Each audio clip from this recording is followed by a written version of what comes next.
ना सबसे पहले एक बहुत ही इम्पोर्टेंट बात मैं आपको ये बता दूं कि जो नेशनल एजुकेशन पॉलिसी 2020 है, ये हमारे देश की बस तीसरी एजुकेशन पॉलिसी है। इससे पहले हमारे देश में एजुकेशन पॉलिसी आई थी इन 1968 और 1986। और इस बार जो एजुकेशन पॉलिसी बनी है, इसमें बहुत सी जगह से सलाह मशवरा लिया गया है। दो बहुत ही इंपॉर्टेंट कमेटीज बनाई गई थी जिनके सजेशंस भी इस पॉलिसी में यूज़ किए गए हैं। एक कमेटी है committee for evolution of the new education policy. ये कमेटी बनी थी मई 2016 में under the chairmanship of late Shri TSR Subramanian. और दूसरी कमेटी है committee for the draft national education policy. ये कंस्टिट्यूट की गई थी under the chairmanship of eminent scientist Padma Vibhushan doctor K कस्तूरी रंगन। तो इन दोनों कमेटी से जो रिकमेंडेशन है ये सौंपे गए सरकार को, और उसके बाद जो सारे रिकमेंडेशन है फ्रॉम पीपल फ्रॉम कमेटी, इन सब को जोड़कर नई एजुकेशन पॉलिसी बनाई गई। और मैं आपको ये बता दूं कि कस्तूरी रंगन साहब जिन्होंने हेड किया था एक कमेटी को जिसने हेल्प किया है इस पूरी पॉलिसी को फॉर्म करने में, इन्होंने ये कहा है कि एक बहुत ही मेजर शिफ्ट किया गया है इस पॉलिसी में कि 10+2 सिस्टम ख़त्म कर दिया जाएगा। इसको रिप्लेस करेगा 5+3+3+4 सिस्टम। अभी के लिए जो एग्जिस्टिंग एकेडमिक स्ट्रक्चर है ये यहाँ पे आपके सामने है, और ये आपके सामने है नया एकेडमिक स्ट्रक्चर। नाउ जिस एकेडमिक स्ट्रक्चर से आप गुजरे हैं, मैं गुजरा हूँ, उसमें क्या होता था कि पहले एक फाउंडेशनल स्टेज होती थी, उसमें हमको प्री स्कूल में डालते थे, और उसके बाद हमारी जो क्लासेस हैं फॉर्मल एजुकेशन स्कूल में स्टार्ट होती थी फ्रॉम द एज ऑफ 6। तो 6 से लेकर 16 साल तक, 10 साल तक आप होते थे इन द मिडल स्टेज। यहाँ पे आपकी होती थी एक्सपेरिमेंटल लर्निंग। आप यहाँ पर साइंस भी पढ़ते थे, आपने मैथमेटिक्स भी पढ़ा होगा, यहाँ पर आपने आर्ट्स भी पढ़ा था, आपने सोशल साइंस भी पढ़ी थी, आपको ह्यूमैनिटीज़, आपको लैंग्वेजेस, वेरियस टॉपिक्स यहाँ पे आपको सिखाए जाते हैं। फिर उसके बाद बिटवीन द एज 16 टू 18 आपको एक स्ट्रीम चूज़ करनी होती थी, कॉमर्स, साइंस, आर्ट्स, और फिर 2 साल तक आप एक पर्टिकुलर स्ट्रीम को ही स्टडी करते थे। ना इसको तोड़कर हमने यहाँ पर 4 भागों में डिवाइड कर दिया है, जिसमें पहले तो ये कहा जा रहा है कि जो फाउंडेशनल स्टेज है इसको ये थोड़ा सा बड़ा कर देंगे। ना पहली बात मैं आपको ये क्लियर कर दूं कि जो यहाँ पर लिखा हुआ है 10+2, हम देखते हैं 10+2 मतलब कि 12 साल, ठीक है। फिर हम पढ़ते हैं 5+3+3+4, तो ये तो सब हम अगर ऐड करें तो ये तो हो गया 15। तो क्या स्कूलिंग ईयर 12 से बढ़ के अब 15 हो जाएंगे? तो देखो ऐसा कुछ नहीं है। यहाँ पर हम क्या करेंगे कि प्री स्कूल आंगनवाड़ी का जो फाउंडेशनल फेज़ है उसको भी हम स्ट्रीमलाइन कर देंगे, उसको भी प्रॉपरली एकेडमिक स्ट्रक्चर का पार्ट बना देंगे। तो साल नहीं बढ़ रहे, पहले भी आप अगर देखो तो प्री स्कूल वगैरह सब आप वहाँ पे 3 साल बिताते थे, फिर उसके बाद आपके 12 साल लगते थे 1 to 12 पहुँचने में इन क्लासेस। तो सिमिलर पीरियड भी यहाँ पर होगा।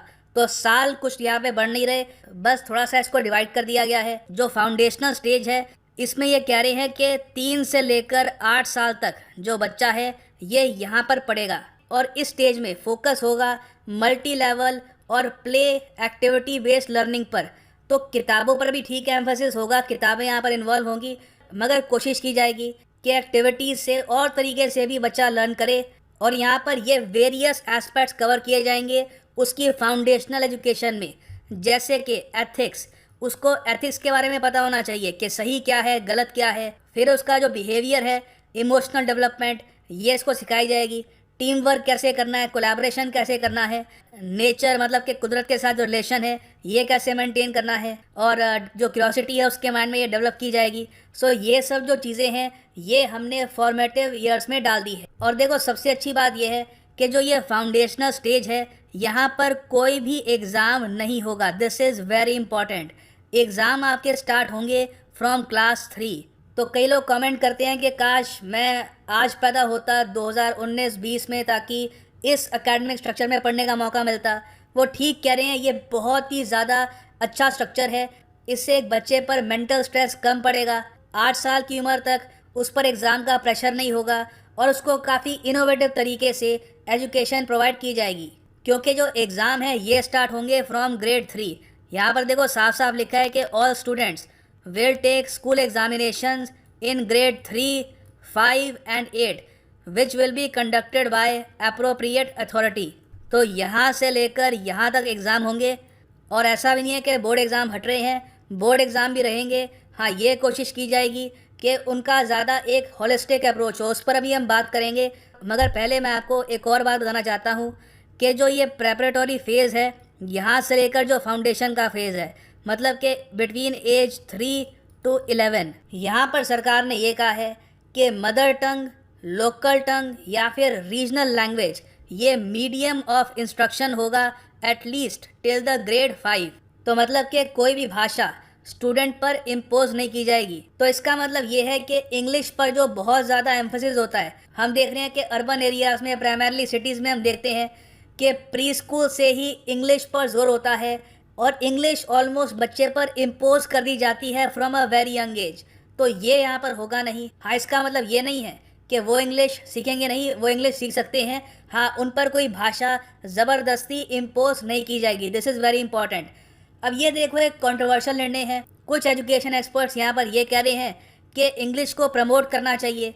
इंग्लिश आज के समय दुनिया में दरवाजे ओपन करती है फॉर वेरियस एस्पेक्ट्स। आपको अगर लिटरेचर पढ़ना है, आपको कोडिंग सीखनी है, आपको इंटरनेट यूज़ करना है, तो वहाँ पर इंग्लिश का काफ़ी क्रिटिकल रोल होगा। तो अभी भी कंट्रोवर्सी है इस निर्णय को लेकर कि क्या मदर टंग लोकल लैंग्वेज को इतना प्रमोट करना चाहिए, क्योंकि इंग्लिश एक तरीके से यूनिवर्सल लैंग्वेज है। तो हमारी जो डाइवर्स कंट्री है इसमें भी इंटीग्रिटी बढ़ेगी।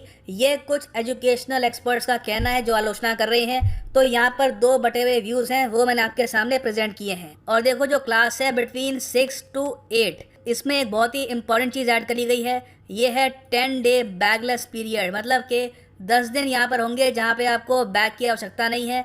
आप बिना बैग के स्कूल में आ सकते हैं। और यहाँ पर वोकेशनल एक्सपर्ट्स, जो लोकल वोकेशनल एक्सपर्ट्स हैं, उनसे आप क्लासेस लोगे। फॉर एग्जांपल, आप क्लासेस लोगे एक कारपेंटर से, गार्डनर से, पॉटर से, आर्टिस्ट से, ये आप चूज़ कर सकते हैं। तो ग्रेड 6 to 8 की अगर हम बात करें, मतलब कि 11 से लेकर 14 ईयर्स की जो एज है, यहाँ पे आपको 10 दिन का बैगलेस पीरियड भी मिलेगा। इसमें आप एक नई स्किल भी सीख सकते हैं। तो ये भी एक यूनिक फीचर है। फिर उसके बाद जो सेकेंडरी स्टेज है, जहाँ पर आती है क्लासेस 9 to 12। देखो, यहाँ पर जो बोर्ड एग्ज़ाम्स हैं वो रहेंगे, वो ख़त्म नहीं हो रहे।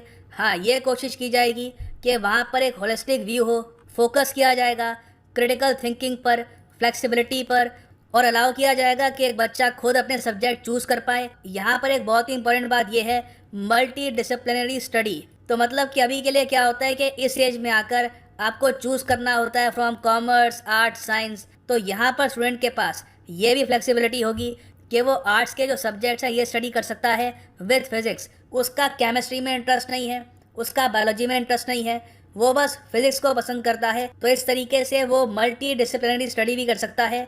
ये भी देखिए एक बहुत ही इनोवेटिव तरीका है स्टडी करने का।